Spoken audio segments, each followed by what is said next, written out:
Okey. Okey Datuk, bersama dengan sekali lagi kita bersama dengan Datuk Lokman, Okey. live streaming from the home. Okey Datuk. Berbalik kepada soalan kita yang lepas. Saya rasa macam tak puas hati lah Datuk. Ada Okey. sedikit yang saya tak puas hati, iaitu berkenaan tentang Datuk ada kata Datuk Seri Najib akan dipenjarakan pada 28 Julai ini. Hmm. Begitu yakin Datuk katakan. Okey. Uh, okay. Beri pandangan Datuk pula. Apakah implikasi jika Datuk Seri Najib dipenjarakan? Betul Datuk Seri Najib dipenjarakan 28 hari bulan Julai. Beri pandangan Datuk. Implikasi kalau Datuk Seri Najib dipenjarakan. Yang pertamanya, selepas ini semua dokumen palsu boleh digunakan dalam mahkamah. Wow. Sangat menarik. Sebab dalam kes SRC International ni, kita tahu bahawa ada 17 dokumen palsu telah digunakan oleh pihak Latifah Koya, SPRM dulu, yang mana the prime witness, Datuk Seri Subuh, telah mengatakan bahawa itu bukan tanda tangan dia. So kalau you pergi dekat UK ke, you pergi kat US ke, kalau pihak pendakwa mengemukakan dokumen palsu sebagai bahan bukti, lebih-lebih lagi bila melibatkan prime witness macam Subuh, benda ni dah lama buang dalam tong sampah. Jadi kalau misalnya Datuk Najib kena, lepas ni siapa pun boleh guna dokumen palsu untuk frame orang. Itu pertama. Sangat bahaya Datuk. Itu pertama. Keduanya, Datuk Seri Najib ni kalau dia kena, maknanya dia lah Perdana Menteri Malaysia yang pertama dipenjarakan. Jadi selepas ni bersiap sedialah. Orang macam Mahathir boleh kita penjarakan. Orang macam Muhyiddin pun kita boleh penjarakan. Dan jangan lupa, mungkin yang dah tua-tua ni tak ada masa untuk mengerjakan mereka, tetapi ramai lagi orang muda yang mungkin mengambil alih pucuk pimpinan negara, mereka boleh korek. Dan kena ingat juga ketika zaman Muhyiddin menjadi Menteri Pelajaran, ada juga projek Bistarinet yang melibatkan anak dia, ada yang melibatkan menantu dia, yang biometric system dan sebagainya. So jangan lupa benda ni lah. Itu sebabnya saya yakin orang macam Anwar Ibrahim pun, dia kalau boleh tak nak set presiden seorang Perdana Menteri masuk penjara. Sebab ini boleh menyebabkan akhirnya terjerat diri dia juga. Itu dua perkara lah. Yang ketiga yang saya tengok, kes Datuk Seri Najib ni, dia tak tahu bahawa Nik Faisal masukkan duit dalam akaun dia. Dan kes ni dah pun diisytiharkan no case oleh Tan Sri Apandi, Peguam Negara yang sebelum ni. Tapi disebabkan yang dilantik menjadi Peguam Negara ialah Tommy Thomas. Tommy Thomas ni pun kita tahulah lantikan politik. Hari ni yang menguasai jabatan Peguam Negara semua orang yang sama. Siti Zainab, SG2 kan. Tak lama lagi Siti Zainab ni naik pangkat ni. Walaupun dia orang Tommy Thomas, Gopal Sriram pun orang Tommy Thomas, Manoj pun orang Tommy Thomas yang dilantik menjadi ketua pendakwa. Tapi orang-orang ni semua hari ni di bawah Tan Sri Idrus masih berkuasa. Ya Datuk, saya dapat masih, maklum yang bahawa Gopal Sriram ni adalah kawan baik kepada Peguam Negara yang sekarang. Ya, betul. Sebelum Tommy Thomas dilantik menjadi Peguam Negara, ketika itu Gopal Sriram telah mencadangkan Tan Sri Idrus, abang kepada pengurusi SPR hari ini, yang dilantik juga oleh Tun Dr. Mahathir, oleh Yang di-Pertuan Agong, atas nasihat Tun Dr. Mahathir. Azhar Idrus ialah adik kepada Tan Sri Idrus. Memang keluarga dia semua sebelah sana kan. Maksudnya dia Dan selepas berkisar. ni kalau kita tengok hari ni, Siti Zainab pun dah mula merombak dia nak letak semua sekali. Lepas mesyuarat awal bulan Julai ni, mereka akan rombak Jabatan Peguam Negara, dia akan letak semua orang-orang dia semua. Jadi lepas tu semua kes-kes yang melibatkan pimpinan-pimpinan Pakatan Harapan, no way akan didakwa. Orang macam Syed Saddiq takkan didakwa, orang macam Lim Guan Eng ada kes terung takkan didakwa. Kalau kes yang Banglo memang tak boleh dakwa. Sebab Hakim Mahkamah di Pulau Pinang, Hakim Dato' Hadariah sudah pun melepaskan dan membebaskan. Dia melepaskan dan membebaskan. Maknanya Lim Guan Eng tidak lagi boleh didakwa di bawah kes yang sama. Tak boleh. Tapi tak tentu juga zaman Law of the Jungle ni. Sekarang ni masih lagi ni, masih lagi. Ya, betul. Sebabnya macam contohnya kes saya kes saya mereka cuba dapatkan bond untuk saya berkelakuan baik ataupun bond jaga keamanan. Kes ni telah pun didengari di hadapan magistrate di Mahkamah Tinggi di Mahkamah Kuala Lumpur 11 bulan 12 lepas. Saya dah menang kes tu. Walaupun mahkamah dah buang kan, tapi hari Senin ni mereka akan cuba lagi sekali mohon untuk mengenakan bond 20,000 kat tadi saya. Maknanya kalau saya cakap kritik Dr. Mahathir, pada kerajaan Muhyiddin jadi Perdana Menteri ni, bila saya kritik Dr. Mahathir depan ni, saya punya 20,000 tu akan hilang. So benda ni masih lagi berlaku. Jadi itu sebabnya dalam kes yang melibatkan Datuk Seri Najib ni, kes ni Datuk Seri Najib dikatakan telah meluluskan pinjaman KUAP. Pinjaman yang dibuat oleh SRC International kepada KUAP. Tetapi sebenarnya Datuk Seri Najib buat keputusan tu ialah kabinet punya keputusan, bukan Datuk Seri Najib punya keputusan. Kabinet punya keputusan. Dan duit yang disumbangkan oleh SRC International sebenarnya dia punya CSR contribution ataupun public social responsibility punya contribution kepada UMNO.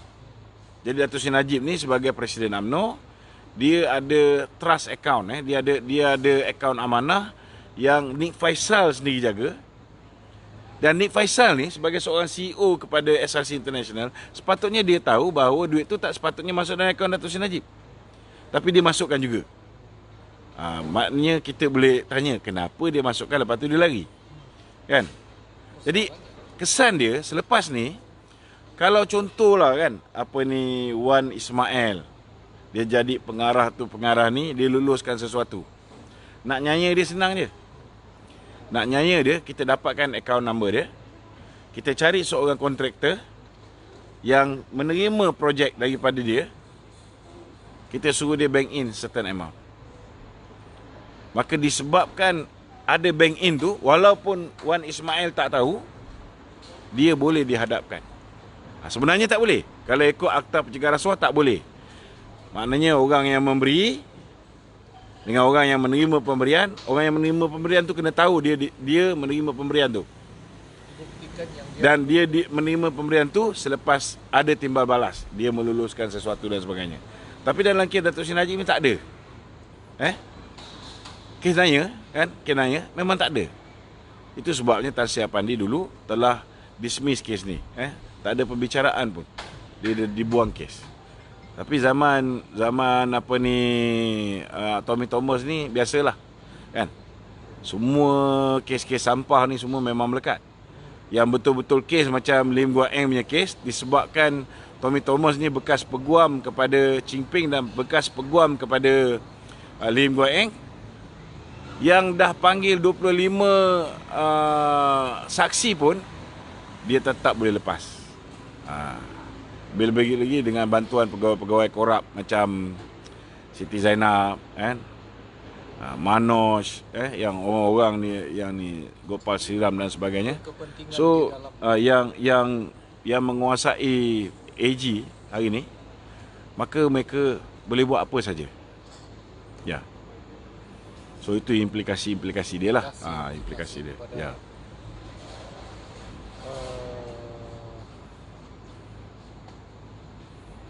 Ya. Kepada soalan yang kedua Dato'. Okey. Uh, di media massa sekarang, Hmm. kita dapat melihat, saya rasa netizen semua tahu. Okey. Netizen, ahli-ahli UMNO tahu. Okey. Tan Sri Syahril Samad yang terbaru. Okey. Tok Mat yang sebelum ni. Okey. Dan yang terbaru juga Bang Mat sendiri pun ada menyatakan pendirian yang mereka ni mahukan bubar parlimen. Okey. Tapi ini satu soalan Dato' yang saya sangat muskil. Okey. Saya dapat maklumat bahawa Tan Sri Anwar Musa, salah satu MT UMNO tertinggi, tidak mahu bubar parlimen. Apa pandangan Dato' tentang ini? Sangat cerita hot ni. Saya tak pastilah apa dia punya pandangan Tapi kalau saya lah Anwar Musa, saya akan suka pilihan raya tu diadakan segera. Sebab kalau pilihan raya diadakan segera, maknanya yang akan memilih, yang akan menandatangan watika ialah Datuk Zahid. Dan Anwar Musa dikenali sebagai orang kanan kepada Datuk Zahid. So pastilah bahawa dia akan jadi calon pilihan raya. Betul tak? Secara logik macam tu. Kalau orang lain yang apa ni, orang lain yang jadi presiden lepas ni, belum tentu lagi Anwar Musa akan jadi calon pilihan raya dengan kes-kes lepas, kes MARA dan sebagainya kan. Jadi bagi saya lah ini saya punya bacaan politik Kalau orang tu bubar, dia boleh dapat kelebihan kan? Walaupun mungkin tak bertanding di ketere Menteri Kanan yang menjaga pendidikan Razim Majidin maklumlah zaman sekarang ni bila buat kerajaan dengan orang yang bukan daripada mandat rakyat kan? Orang yang kalah diangkat jadi Menteri Kanan. So kalau ikut hierarki tu, dah tentulah Menteri Kanan tu akan duduk di Parlimen Ketere. Dan Anwar Musa mungkin akan dihantar pergi ke contohnya pergi ke Putrajaya kan. So kalau nak ikutkan, dia lebih berpeluang. Tapi saya rasa ni lebih kepada business decision lah. Mungkin ada benda-benda projek-projek yang di bawah kementerian wilayah yang mungkin perlu masa untuk maknanya tak bolehlah ada pilihan raya segera mungkinlah saya dengar ada 150 juta di BKL beli daripada Vincent Tan kan, Berjaya Group di Berjaya Times Square. Mungkin itu belum settle lagi ke, ataupun mungkin ada projek-projek kampung baru ke apa, kita tak tahu kan. Mesti ada sebab kenapa dia minta supaya pilihan raya tu ditangguhkan. Tapi pasti ianya tidak menguntungkan UMNO lah pada ketika ini. Sangat menarik dan tentang cerita ini. Memang netizen ingin mengetahui kenapa Tan Sri Anwar Musa tidak mahu bubar parlimen, sedangkan segelintir AMT UMNO telah menyatakan pendirian untuk membubar parlimen. Okey Datuk, kita teruskan kepada soalan. Siapa yang tak nak jawatan, yang tak ada jawatan, dia mesti nak cepat bubar. Siapa yang tak puas hati, UMNO ada 39, campur 2 MCA, campur 1 MIC. Tapi UMNO dikudakan oleh PPBM. Mereka tak boleh tahan melihat keadaan ni. Mereka sudah pasti nak supaya diadakan pilihan raya segera. Tapi kalau tanya pada saya secara peribadi, saya pun harap macam Tan Sri Anwar Musa lah, supaya jangan terlalu segera pilihan raya ni.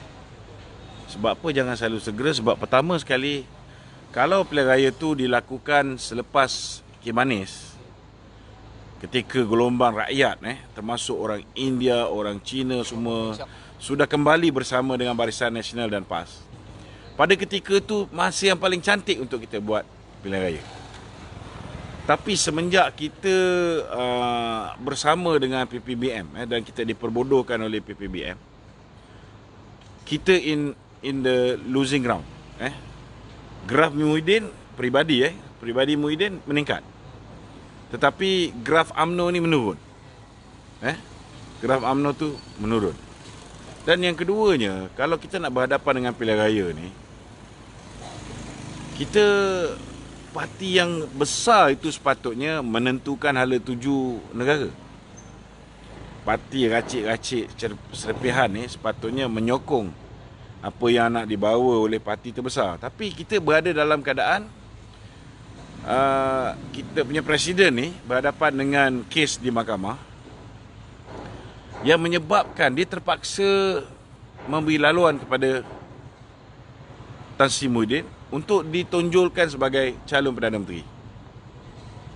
Jadi apa kejadahannya kita ada kursi yang banyak, tapi kalau kita menang kursi banyak sekalipun, calon Perdana Menteri kita tetap Tan Sri Muhyiddin. Dan inilah apa yang kepimpinan hari ini akan buat. Maknanya kita akan masuk pilihan raya, UMNO dengan PAS di bawah payung Muafakat Nasional. Kemudian PPBM dengan geng semburit ni akan bernaung di bawah payung Perikatan Nasional. Kursi yang Muafakat Nasional bertanding dengan kursi yang Perikatan Nasional bertanding tidak akan bertindih. Tidak akan bertindih. Walaupun hari ini kita dengar Tan Sri Muhyiddin minta supaya dia dapat 50 hingga 58 kursi. Tapi saya yakin bahawa kepimpinan UMNO tidak akan bagi banyak macam tu, dan mereka akan beritahu dengan Tan Sri Muhyiddin, kalau you minta macam ni, kita semua akan kalah. Kalaupun kepimpinan UMNO berjaya untuk membuat Tan Sri Muhyiddin menerima, contohnya 10 kursi, maknanya bila mereka menang 10 kursi ataupun mereka ambil 10 kursi, menang 3 kursi, Tan Sri Muhyiddin tetap calon Perdana Menteri. Walaupun majoriti yang kecil dalam Perikatan Nasional. Dalam Perikatan. Jadi apa bezanya dengan keadaan sekarang? So nak buat apa kita pergi pilihan raya dalam keadaan Tan Sri Muhyiddin yang akan lead? Itu sebab saya yang ni saya setuju dengan Presiden UMNO. Sepatutnya Tan Sri Muhyiddin perlu bubarkan Bersatu, ataupun bagilah Kak Atuk ni Bersatu ni. Kesian dia kan, dalam keadaan sekarang ni aku tengok dia nak order nasi lemak pun dia masih pakai letterhead apa ni, pengurusi Bersatu bukan nasi lemak, kari pak padat. Kan masih dia pakai letterhead title pengurusi Bersatu tu. Jadi bagi dia Bersatu tu kan, Muhyiddin masuk UMNO. Kalau dia nak letakkan syarat, okey, masuk je dalam tempoh sebulan kita akan buat EGM. Kita akan pilih kepimpinan baru. Kita bagi peluang pada Tan Sri Muhyiddin bertanding dan menjadi Presiden UMNO. Ini saya terima. Kan? Biar ahli yang menentukan siapa yang dia nak sebagai Presiden. Kalau ahli pilih Tan Sri Muhyiddin, kenapa kita nak tolak? Kita ikut je. Nak jual Tan Sri Muhyiddin ni lebih mudah daripada nak jual Zahid Hamidi. Betul. Ini realiti. Kan? Itu sebab kalau kita nak berhadapan dengan pilihan raya, kalau pengurusi Barisan Nasional tu masih lagi Zahid Hamidi, rakyat yang tidak yakin dengan Zahid ini sedikit sebanyak ianya akan menjejaskan keputusan pilihan raya itu sendiri. Maknanya kita punya pilihan raya ni keputusan tak cantik. Tak cantik. Maksudnya Datuk, jika pilihan raya diadakan pada ketika ini, Datuk Seri Zahid Hamidi itu adalah maksudnya Presiden UMNO itu adalah sebagai satu tanggungan kepada mereka UMNO. Ni semua, baik PAS, baik UMNO, baik PPBM, baik geng semburit Azmin, mereka semua akan bertanding menggunakan lambang BN. Dia tak akan pakai lambang Bersatu. Dia tak akan pakai lambang parti dia, sebab dia tahu tak boleh menang.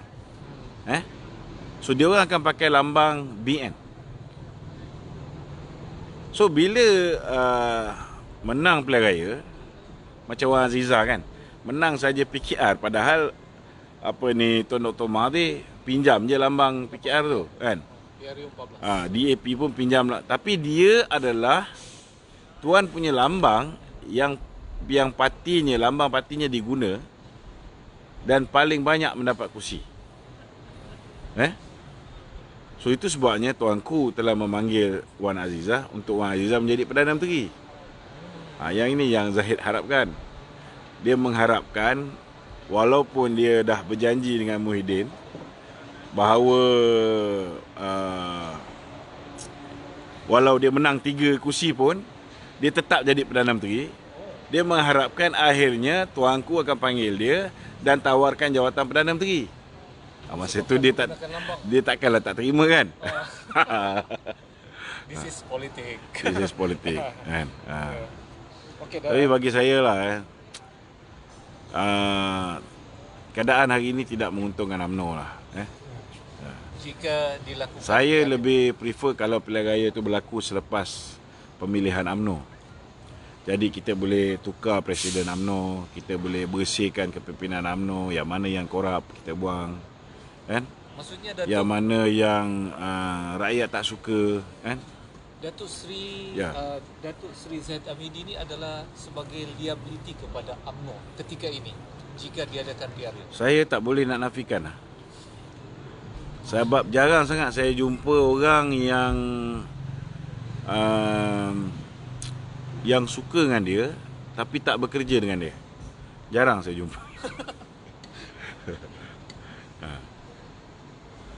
Okey, ada lagi? Okey, Datuk. Okey, sekarang berbalik kepada Datuk Seri Zahid Hamidi ini. Yang kalau kita tengok, okey, saya rasa beberapa orang ataupun page telah mengadakan poll dalam FB sendiri menyatakan bahawa seandainya UMNO, AMT UMNO menyerahkan kerusi yang diminta oleh PPBM kepada UMNO menyerahkan kerusinya kepada PPBM, calon PPBM, tapi PPBM ambil kerusi itu menggunakan lambang BN ke whatever ke. Okey. Rata-rata majoriti ahli UMNO sendiri menyatakan tidak menyokong. Ya. Apakah Datuk? Saya pun tak sokong. Bagi saya BN perlu BN UMNO mesti bertanding di semua kerusi yang UMNO tandingi pada PRU yang ke-14 kecuali kerusi yang telah dimenangi oleh PAS dan kerusi yang kita bersetuju untuk bagi pada PAS. PPBM tak sepatutnya ada dalam picture ni pun. Tak sepatutnya ada. Sebabnya kalau mereka ni bertanding, dia masuk dalam parti kita, itu pun tak ada jaminan mereka tak akan lompat parti. Tapi kita boleh buat perjanjian. Contohnya, siapa nak jadi calon BN lepas ni, kena sign agreement dengan kita. Mana dia lompat je, dia kena 100 juta contohnya. Kan? Kita boleh buat. Tapi kalau dia bertanding atas tiket parti lain, macam mana kita nak pastikan mereka ni tidak lompat? Kena ingat asal usul diorang ni, mereka pernah bekerjasama dengan DAP. Kita tak tahu bahawa mungkin apa yang berlaku hari ini, perpecahan di dalam PPBM itu hanyalah sandiwara dan Muhyiddin itu oleh Tun Dr. Mahathir untuk memecah belahkan kita dan menarik sokongan daripada belah kita. Itu sebab saya boleh bagi jaminan. Sekiranya ada kerusi UMNO yang ditawarkan kepada mana-mana kepimpinan PPBM, kecuali kalau dia bagi Paguh ni kita tutup mata lah, kita hormat lah Perdana Menteri kan. Tapi kawasan lain saya rasa kita perlu letak calon bebas. Sebab mereka juga yang ajar kita. Contohnya macam apa yang berlaku di Chini. Di Chini ada 3 penjuru. Satu calon daripada Barisan Nasional, satu calon timbalan ketua UMNO, timbalan ketua PPBM bahagian. Kerabat diraja. Kita tahu bahawa dia pun dah jumpa dengan Tun Dr. Mahathir. Mana dalam erti kata lain, dia dipasang. Cuma mereka tak berani nak guna logo Pakatan Harapan. Mereka tak berani nak guna logo PPBM. Mungkin sebab takut ianya mengaibkan kan. Tapi yang seorang lagi tak ada apa. cucu Mak Kilau ni, apa ni, Syukri kan. Dia seorang DJ je. Memang dia DJ ni, dia nak cari glamour kan. Budak ni saya kenal lah. Dulu bekas PKR. Bekas PKR. Tak ada apa lah, tak ada apa. Tetapi Tengku ni, dia boleh memberikan saingan. Dia boleh memberikan saingan. Jadi bila dia boleh buat macam ni kepada kita, pilihan raya akan datang, tak salah kalau kita meletakkan calon bebas di mana saja tempat PPBM bertanding. Sekiranya UMNO mengambil keputusan untuk menyerahkan kursi yang merupakan hak UMNO ni bagi kepada PPBM. Jadi kita boleh letak calon. Kita tak ada parti. Betul tak? Betul juga. Saya akan buat satu gerakan menyelamatkan UMNO. Kursi yang digadaikan pada PPBM, kita akan bertanding. Kita letak calon kita. Tapi calon yang bertanding tu, kita akan letak syarat. Dia menang saja, dia mestilah menyokong Barisan Nasional. Atau menyertai Barisan Nasional. Kita buat agreement nanti. Lompat parti, 100 juta. Baru dia orang fikir 10 kali nak lompat, tak lompat kan? Kalau 10 juta. Persoalan dia, kita nak supaya kursi-kursi yang bakal digadaikan pada PPBM ni tidak akan berlaku begitu. Maknanya kita akan letak orang kita akan cuba menang pilihan raya, dan bila menang kita akan mohon masuk. Macam sekarang aku mohon masuk dah. Berapa kali surat aku hantar pada UMNO? Zahid tak layan. Selagi dia hidup, dia akan tanam aku. Betul tak? Dia tak akan layan punya. Betul. Tapi kalau kita dah ahli parlimen, keadaan mungkin berbeza. Betul? Betul. Apatah lagi kalau kita ada mungkin 10 ahli parlimen. 9 ahli parlimen boleh jadi timbalan Perdana Menteri bro. Betul tak? Kita tengok tokoh semburit negara Azmin Ali kan. Hanya ada 9 ahli parlimen. Hari ini dia Menteri Kanan nombor 1. Tapi dia duduk di Sri Satria. Elias timbalan. Dia duduk di pejabat timbalan Perdana Menteri. Dan menggunakan aktiviti di menggunakan fasiliti timbalan Perdana Menteri. Ya. Okey Datuk. Okey. Kita teruskan soalan yang keempat. Ini ada soalan hot sikit. Soalan hot. Soalan hot sikit. Kita melihat tanggungjawab kepada. Kau tak tanya aku, adakah pilihan raya tu akan berlaku? Boleh juga. Ramai orang kata apa dia orang ni merepek-repek cerita pasal pilihan raya. Ya betul. Apa pandangan Datuk? Apakah berlaku? Rentetan daripada tadi. Apakah berlaku dari pandangan Datuk berlaku pembubaran parlimen pada tahun ini? 100%. Ada beberapa sebab. Sebab nombor 1, suka tak suka kita kena terima hakikat kegawatan ekonomi ni pasti dalam tangan. Okey? Kegawatan ekonomi ni sudah pasti dalam tangan. Okey. Hari tu masa berlaku je COVID ni, mereka terus bagi 1,600. Bulan Jun dapat, bulan Julai dapat, betul tak? Kemudian mereka bagi moratorium. Okey? Kena ingat, mereka yang kehilangan pekerjaan, tak boleh bekerja, mungkin 1,600 ni dapatlah sikit. Mereka dapat rasa bahawa kerajaan membantu. Tapi manusia ni, dia short memory. Kan? Manusia ni dia short memory. Dia short memory. Apa ni, maknanya, kalau kita bagi sesuatu ni, dia orang akan lupa. Okey? Dia orang akan lupa. Angkat. Dia tengah cakap. Okey. Jadi apa yang akan berlaku? Kita tak boleh lama. Maknanya selepas bagi duit ni, habis je bulan 8, bulan 9, dia dah lupa dah. Jadi kena buat pilihan raya di kala waktu tersebut. Kemungkinan besar sebelum pilihan raya mereka akan inject stimulus package. Dia boleh umum macam-macam. Dia boleh umum gula-gula apa-apa semua. Nak laksana tak laksana? Kalau nak laksana, you undi I lah pilihan raya. Faham tak? Sebab kena bulan 9, bulan 10 bajet. Okey. Itu pertama Pertama, bantuan yang diberikan semasa tempoh Covid ni masih segar dalam ingatan. So kalau lambat buat pilihan raya, orang dah tak ingat benda ni. Lepas tu dia akan buat stimulus package dia, package rancangan ekonomi dia untuk bantu lagi rakyat. Umum, tetapi lepas pilihan raya baru boleh laksana sekiranya dapat mandat. Nombor 2, kena ingat mereka ni semua dapat moratorium. Moratorium ni 6 bulan tau.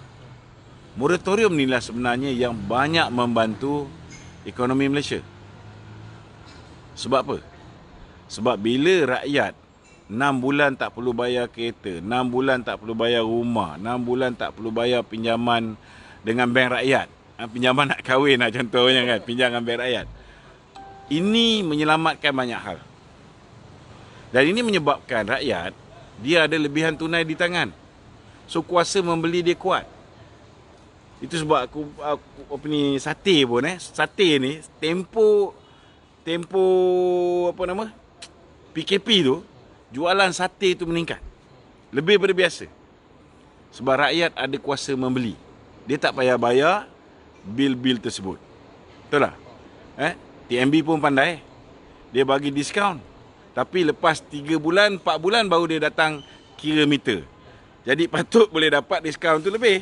Kan? Jadi bila lambat datang, 3-4 bulan baru datang, baru dia nak baca meter, maka jumlah diskaun yang dapat last kali macam rumah aku 2% je dapat. Kan? Patut boleh dapat 20 lebih persen. Kan? Tapi pasal lambat baca meter. Ni kena faham ni. So, sampai bulan 9 ni, orang tak akan fikir pasal nak bayar bil-bil kereta, ansuran rumah dan sebagainya. Kalau kau buat pilihan raya bulan 11 lah contohnya dan ke atas, masa tu orang dah mula rasa perit. Kuasa membeli dah tak mewah macam zaman PKP 6 bulan. Lepas tu dah mula terjerat diri pula nak kena start bayar. So keperitan tu akan mula dirasai. So suka tak suka, bila kita nak bubar parlimen, kita kena bubar dalam keadaan rakyat tengah happy. Lepas pilihan raya tu lantaklah apa nak jadi kan. Ini ada apa dalam kepala dia orang ni lah. Ni aku cuba nak membaca. Nombor 3. Apa ni, belanjawan. Aku tak fikir Tan Sri Muhyiddin ni takut sangat pasal 18 hari bulan Julai ni. Kalau berlaku undi tak percaya ke apa ke, ataupun sekarang masih lagi PKP, dia boleh potong singkat apa semua sekali. Tak payah bahas lah apa semua. Tita ucapan dia raja pun tak payah bahas. Dia boleh buat. Tetapi bila datang bab nak membelanjakan duit negara untuk tahun depan, biasa sekitar bulan 10, masa tu terpaksa dibahaskan belanjawan ni. Lepas Tan Sri Muhyiddin bentangkan, ataupun lepas Tengku Zafrul Menteri Kewangan bentangkan, maka lepas tu Ketua Pembangkang akan bahas, Anwar Ibrahim akan bahas, kemudian Ahli Parlimen Pembangkang dan BN dan juga PPBM dengan yang seburit ni semua akan bahaskan. Last kali akan undi. Undi ni hampir confirm mereka tak boleh nak lepas. Tak boleh lepas. Tak boleh. Kalau undi untuk bajet ni tak lepas, samalah macam Perdana Menteri tak dapat sokongan. Perdana Menteri setelah hilang kepercayaan ahli parlimen, hilang majoriti di parlimen. So itu juga akan menyebabkan parlimen dissolve. So saya punya bacaan paling cepat dia boleh berlaku bulan 9. Paling lambat pun bulan 11. Selepas bajet. Selepas bulan 11 ni orang dah mula menjerit, orang dah mula nak kena bayar tu, bayar ni. Orang yang hilang kerja dah mula rasa terseksa. Syarikat-syarikat yang terpaksa bayar gaji walaupun pekerja dia tak kerja, semua akan sengsara. So cantik sekali bulan 10 lah. 9, 10, 11. Kau pilih je tarikh kau nak. Besar kemungkinan lah. Besar kemungkinan di sana. Itu pandangan tak? Itu bukan besar kemungkinan lah, hampir pasti lah. Pasti. Ya. Ini tak boleh tidak ni. Pasti tahun ni. Itu yang pasti. Sangat menarik, sangat menarik. Kau jangan menarik lama sangat. Orang tunggu ni. Okey. Tanya soalan. Okey dah. Sekarang soalan yang hot juga saya berikan. Kita melihat, okey, pada Kuat sikit dia orang boleh tengah ni. okey, pada era Datuk Seri Najib Tun Razak, begitu beliau menyayangi parti lebih kepada diri dia sendiri. Selepas beliau hendak dikenakan tindakan mahkamah, beliau telah menyerahkan tampuk pemerintahan presiden parti itu sendiri. Oh tak betul. Bukan pasal tindakan mahkamah. Beliau diugut. Beliau diugut. Okay. Ya. Ramai orang kena faham bahawa beliau diugut untuk melepaskan jawatan. Sekiranya jam 2 petang tu, sekiranya pagi tu, Datuk Seri Najib letak jawatan pukul 11 pagi. Kalau dia tak letak jawatan tu pukul 11, maka pukul 2 petang 3 sayap pada ketika tu akan membuat press conference mendesak Datuk Seri Najib meletakkan jawatan. Jadi Najib ni orang yang ada dignity tau. Dia tak naklah end up dalam keadaan orang desak dia letak jawatan. So dia ambil responsibility untuk terima kekalahan tu dan dia melepaskan jawatan. Sebenarnya kalau dia diberikan lebih masa, kalau dia diberikan lebih masa, Barisan Nasional sebenarnya adalah parti single entity yang memenangi paling banyak kerusi. Sebab 14 parti komponen tu, mereka adalah ahli di dalam perikatan, di dalam Barisan Nasional. Macam tu Dr. Mahathir, dia bukan PKR, tapi dia pinjam logo PKR. Lim Guan Eng, Lim Kit Siang, mereka bukan PKR, tapi dia pinjam logo PKR. So, single parti yang paling besar masih lagi BN 79. So, kalau diberikan masa, kalau tidak didesak oleh 3 sayap ni pada ketika tu, maka contohnya lah Datuk Seri Najib, dia boleh bebaskan Anwar Ibrahim. Dan kalau dia bebaskan Anwar Ibrahim, sudah pastilah dia boleh berbincang dengan Anwar Ibrahim. Betul tak? Ataupun dia mungkin boleh berbincang dengan PAS, dengan PAS. Dia mungkin boleh berbincang dengan Warisan contohnya. Dia boleh berbincang dengan parti-parti lain. Tetapi disebabkan desakan akibat daripada tindakan mereka-mereka ni memaksa Datuk Seri Najib melepaskan jawatan, maka Datuk Seri Najib tak boleh buat apa-apa. Dan bila dia terpaksa melepaskan jawatan tu, hancurlah segala peluang untuk membuat kerajaan campuran macam hari ni apa yang dibuat oleh UMNO hari ni. Mereka buat apa yang sepatutnya Datuk Najib buat. Mereka bekerjasama dengan parti-parti kecil yang lain untuk membentuk kerajaan. Tapi kalau misalnya Datuk Najib dibenarkan ketika itu untuk berbincang dengan parti-parti kecil untuk membentuk kerajaan, kita masih Perdana Menteri. Kita bagi Anwar timbalan Perdana Menteri pun tak apa. Maksudnya kesan kepada 3 sayap itu telah secara tidak langsung merontohkan UMNO itu sendiri. Disebabkan ketika itu Datuk Seri Najib tak diberikan peluang untuk melakukan sesuatu, didesak supaya melepaskan jawatan ketika itu, maka hari ini akhirnya apa yang Datuk Seri Najib nak buat tu UMNO buat bersama dengan PAS, bersama dengan PPBM dan bersama dengan geng-geng semburit. Cuma kita ni parti paling besar, tapi kita kena angkat parti yang kecil ni jadi Perdana Menteri. Parti dia menang 13 je. Kalah 1 dekat Tanjung Piai. Dah tinggal 12. 12 ni pula 5 orang tak sokong dia. 7 orang je sokong dia. 7 orang ni telan yang 39 orang ahli MP UMNO. Inilah kesan kepada 3 sayap yang mendesak Datuk Seri Najib. Ini kesan dia. Cuba kalau itu hari kita tenang, tak kelang kabut, tak menunding jari kepada pemimpin kita. Kita masuk election ni secara bersama. Maknanya jatuh bangun parti tu, kita kena ambil tanggungjawab bersama. Bukan kita letak kesalahan pada pemimpin parti.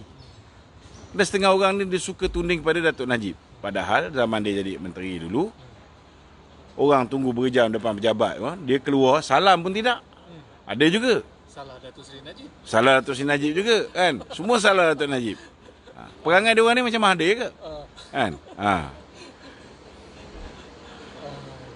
Faham? Faham. Okey, ada soalan lain? Saya rasa itu. Kesimpulannya sekarang tu. Nanti belum simpul lagi, ada satu soalan dia patut tanya tadi. Saya rasa itu je Datuk yang berkenaan tentang ramalan Datuk kepada Parlimen. Okey. Saya rasa okey. Teruskan. Okey tu. Apakah situasi UMNO sekarang? Hmm. Sama ada sedang dibuli ke ataupun sedang dijual? Saya nampak lebih kepada sedang dibuli. Sedang dibuli. Cuma kalau saya lah kalau saya, kita ikut je lah. Kan, kita tengok perangai orang yang buli kita ni. Tetapi the moment bubar saja Parlimen, kita buat jalan kita sendirilah. Bukan kita tak boleh menang. Rakyat sudah menilai 61 tahun di bawah Barisan Nasional dan 22 bulan di bawah Pakatan Harapan. Dan kita hari ini, orang yang kita letak ke hadapan untuk menerajui negara ni, kebanyakannya orang Pakatan Harapan. Those who fail for the past 22 months. Kan? So, sepatutnya kita ikut je. Bila bubar je Parlimen, kita buat jalan kita sendiri. Itu yang sepatutnya buat. Sebab hari ni kita tengok apa yang kerajaan hari ni ada. Contohnya Tengku Zafrul. Baik orang dia, betul tak? Tapi dalam masa yang sama hari ini, tekanan-tekanan yang dibuat oleh Lim Guan Eng dulu menggunakan lembaga hasil dalam negeri. Contohnya, masih berjalan. Datuk Seri Najib mungkin lepas ni akan kehilangan kelayakan sebagai ahli parlimen kerana benda bodoh yang dilakukan oleh lembaga hasil dalam negeri. Sumbangan yang Pak Arab bagi tu 681 juta US dollar. Masuk nilai dia mata wang kita banding dengan US dollar RM3.5. So terima 2.071 bilion. Tapi lepas pilihan raya kita pulangkan 620 juta US dollar. Tapi ketika itu kadar dah naik 3.3. So kita pulangkan 2.046. So difference lebih kurang dalam 31 juta ringgit. Yang luar. Tetapi bila duit tu masuk, Datuk Seri Najib kena income tax. Bila dia pulangkan, dia kena income tax. Duit yang dia belanja bagi orang pun kena income tax. Yang kena Datuk Seri Najib. Ya, Datuk Seri Najib kena. Tahu tak berapa jumlah income tax dia kena bayar? 1,600 juta ringgit. Kalau 1.6 juta pun tercungap lah Datuk Najib nak bayar, apatah lagi nak cari 1,600 juta ringgit. Dan income tax ni kalau orang miaga, kalau engkau nak kurangkan income tax ni, engkau kena bayar dulu baru boleh negotiate. Ni sekarang ni sedang deal kat mahkamah ni, macam mana cara. Amat tak munasabah. Pertama sekali, dana politik tidak sepatutnya kena income tax. Kalau dana politik kena income tax, kenapa 22 tahun Mahathir jadi Perdana Menteri tak pernah kena income tax? Itu persoalannya. Kenapa bila bertanding pilihan raya yang lepas, kita tahu dekat Petron belah utara semua sekali, setiap pengundi dapat RM300 boleh collect kat Petron. Kan? Ini semua dana politik. Kenapa tak kena income tax? Kenapa Lim Guan Eng, parti dia, DAP tak kena income tax? Kenapa Anwar Ibrahim, parti dia tak kena income tax? Kenapa Datuk Seri Najib yang terpaksa jaga 222 ahli parlimen BN yang nak bertanding, dia kena cari duit? Ada 500 lebih Dewan Undangan Negeri yang nak bertanding atas tiket BN, Datuk Seri Najib kena cari duit. Duit yang dia terima sumbangan ni kena income tax.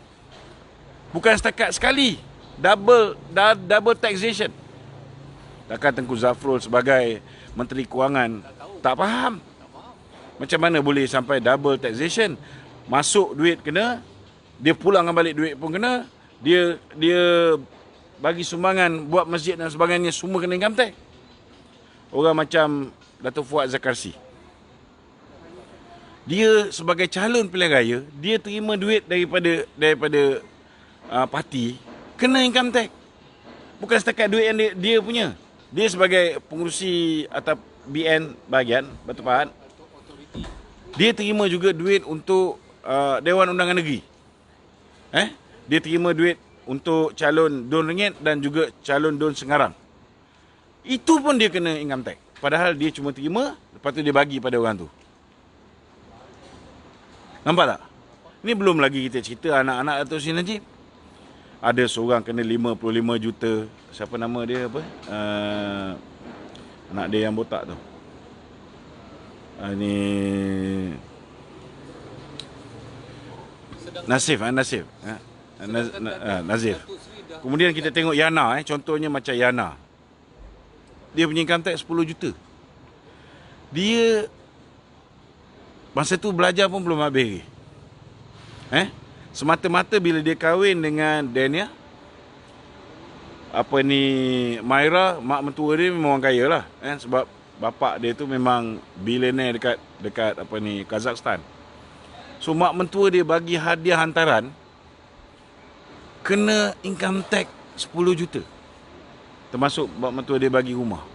Mana masuk akal? Yana ni apa dia panggil? Nombor income tax pun tak ada, tak pernah buka file. Belum start kerja. So benda macam ni sepatutnya bila dah kita buang di AP, dah tak ada lagi. Benda-benda lembaga hasil dalam negeri dah tak ada lagi. Tapi masalahnya di bawah Tengku Zafrul benda ni diteruskan. Aku minggu lepas lembaga hasil yang dah tak kacau, cukup lama dah tak kacau ni, kacau balik, buka balik benda yang lama.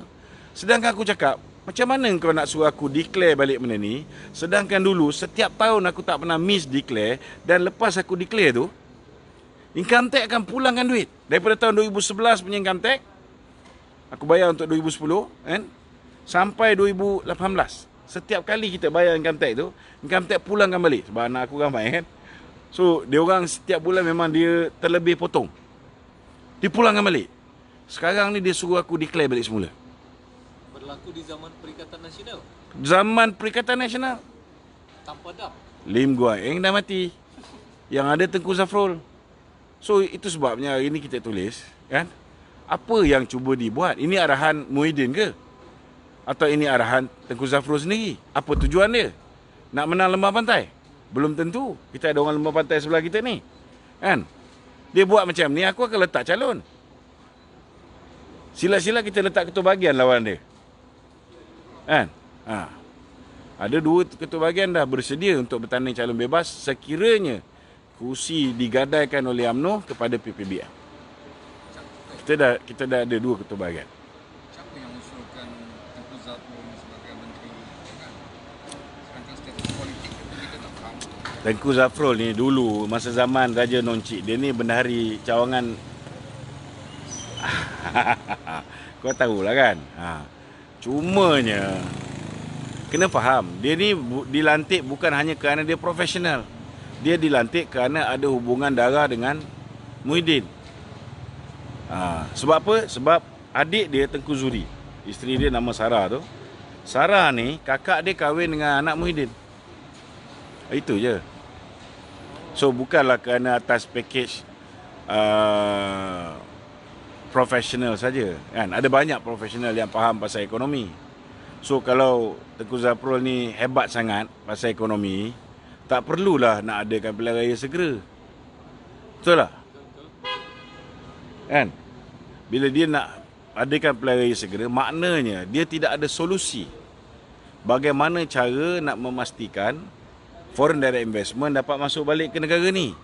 Macam mana nak pastikan bahawa pertumbuhan ekonomi akan naik. Macam mana nak kekalkan prestasi Bursa Saham Kuala Lumpur hari ni. Macam mana nak pastikan mata wang kita terus meningkat, semakin kukuh.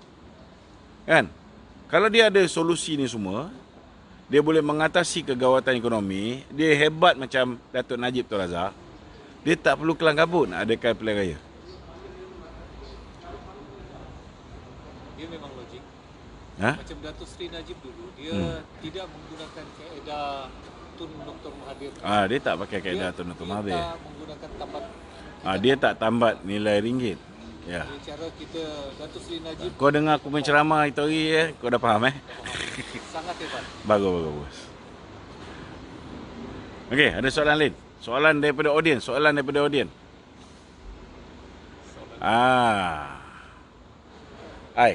Bodoh Zafrul, janganlah kau bodohkan orang.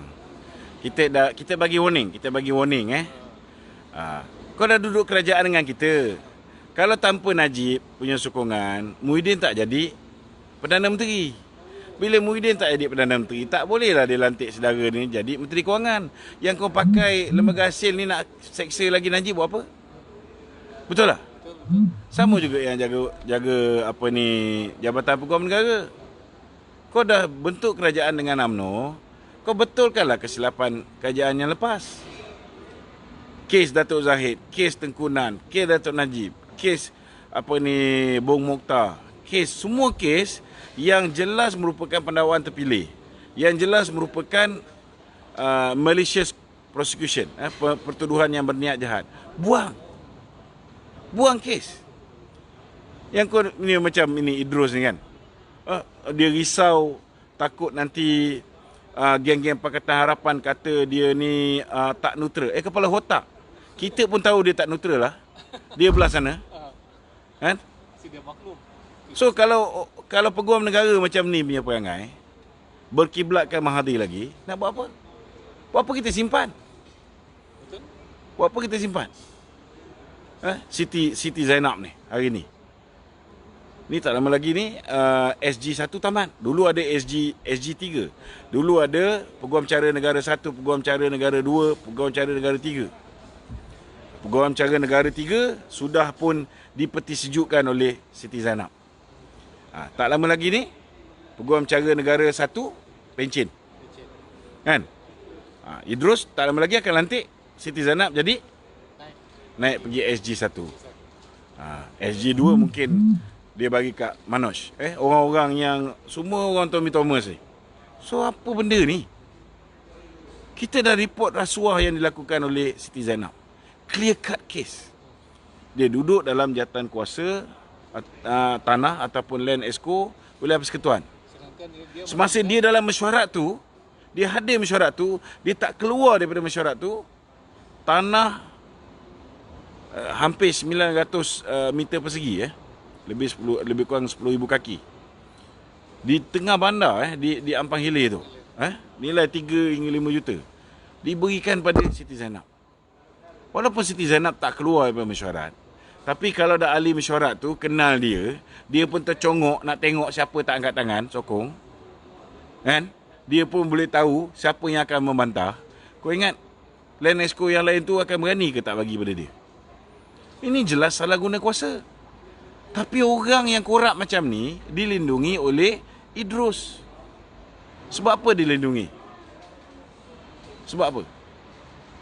Sebab Muhyiddin perlu orang macam ni menjadi Peguam Negara. Peguam Negara yang perangai sama macam Tommy Thomas, dia letak jadi Peguam Negara. Ketua Polis Negara yang orang semua tahu dah. Dialah yang menyebabkan sampai hari ni kes Azmin Ali tak boleh didakwa. Yang benda yang terang depan mata dia kata tak nampak. Tak boleh cam Azmin. Orang macam ni disambung lagi 1 tahun. Ketua Hakim Negara dia masih pakai lagi Ketua Hakim Negara yang dipilih oleh Tun Dr. Mahathir. So apa harapan yang kita ada? Saya cakap terus secara peribadi, saya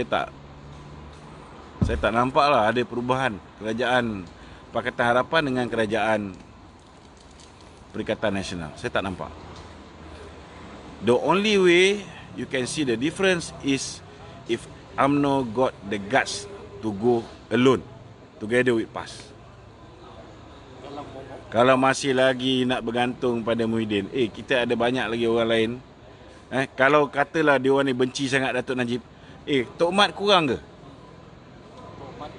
Tok Mat pun boleh kita letak sebagai calon Perdana Menteri. Ismail Sabri kurang ke? 10 kali lebih baik Ismail Sabri daripada Muhyiddin. Betul tak? Dengan pengalaman yang mereka ada. Ha.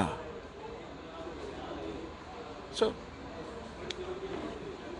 Saya nampak ada lagi?